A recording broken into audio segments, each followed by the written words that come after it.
নমস্কাৰ, মই আচাৰ্য বিনয় কাশ্যপ। আজি আমি জানিম যে ট্ৰেনজিটৰ সময়ত সূৰ্য দেৱতা যদি থাৰ্ড হাউচৰ মাজেৰে ভ্ৰমণ কৰি থাকে তেনেহ'লে কেনে পৰিণাম দিয়ে।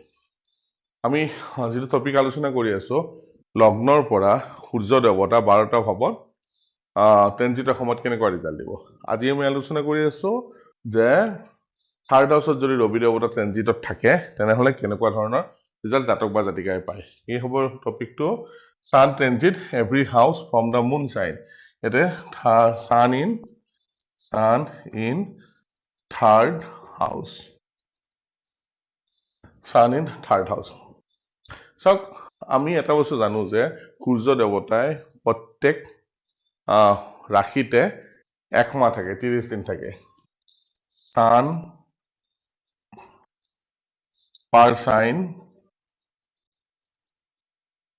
30 days থাকে। ঠিক আছে, তাৰপিছত ইয়াতে আমি কি উলিয়াই ল'ব লাগিব যে ৰবি দেৱতা জাতক বা জাতিকাৰ কুণ্ডলীখনৰ কাৰণে, লগ্নৰ কুণ্ডলীখনৰ কাৰণে শুভ প্ৰভাৱ দিব নে অশুভ প্ৰভাৱ দিব। একদম বেছিক থুলমূলভাৱে মনত ৰাখিব। ৰবি দেৱতা যেতিয়া 1, 5, 9, 4, 10 যেতিয়া অধিপতি হয় তেতিয়া ৰবি দেৱতাই সদায় শুভ ফল দিয়ে। ঠিক আছে, আৰু যদি উচ্চ হয় এক্সল্টেড হয়, ৰবি দেৱতা সদায় ভাল ফল দিব। আৰু জ্যোতি যদি বান্ধি থাকে শুভ প্লেনেটৰ লগত,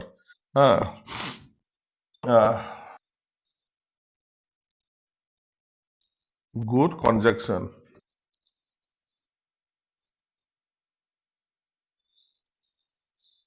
যদি শুভ গ্ৰহৰ লগত যদি জ্যোতি বান্ধি থাকে তেনেহ'লে সূৰ্য দেৱতা ভাল পৰিণাম দিব। আৰু নিগেটিভ প্ৰভাৱ কেতিয়া দিব, যদি 6, 8, 12 ভাৱৰ যদি অধিপতি হয় আৰু লগতে যদি নিজ হয় আৰু পাপী গ্ৰহৰ লগত যদি জ্যোতি বান্ধে,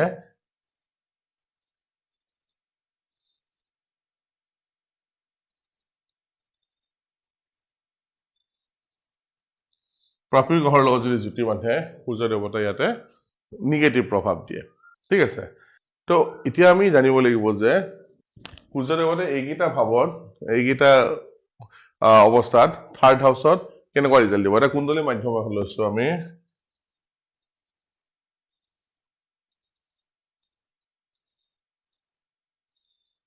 মেঘ লগ্নৰ ৰেফাৰেঞ্চ লৈ আছো। লগ্ন যিকোনো হ'ব পাৰে, লগ্নটোক প্ৰথম ভাৱ বুলি ধৰি ল'ব।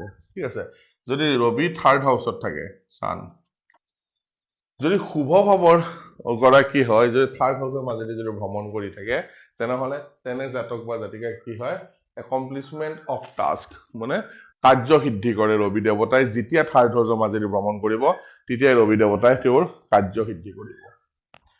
Gain of power and reputation, ঠিক আছে, তেওঁৰ পাৱাৰ বাঢ়িব, তেওঁৰ সন্মান বাঢ়িব থাৰ্ড হাউচত যেতিয়া ভ্ৰমণ কৰিব লগ্নৰ পৰা। আৰু এমপ্লয়মেণ্ট, বিজনেছৰ ক্ষেত্ৰত খুবেই ভাল ৰিজাল্ট দিব। পাৱাৰ এণ্ড ৰেপুটেশ্যন বাঢ়িব চাকৰিৰ ক্ষেত্ৰত বা বিজনেছৰ ক্ষেত্ৰত। আৰু কিন্তু যিহেতু সূৰ্য দেৱতাৰ ছেপাৰেটিভ টেণ্ডেঞ্চি থাকে, তো সূৰ্য দেৱতাৰ ঘৰৰ পৰা বিজনেছৰ কাৰণে হওক বা কৰ্মৰ কাৰণে হওক দূৰত যাবলগীয়া হ'ব পাৰে ধন ইনকাম কৰিবৰ কাৰণে, যেতিয়া সূৰ্য দেৱতা থাৰ্ড হাউচত ভ্ৰমণ কৰিব। সেইটো এটা পজিটিভ চাইন বুলি ধৰি ল'ব যে ভাল ৰিজাল্ট দিয়ে।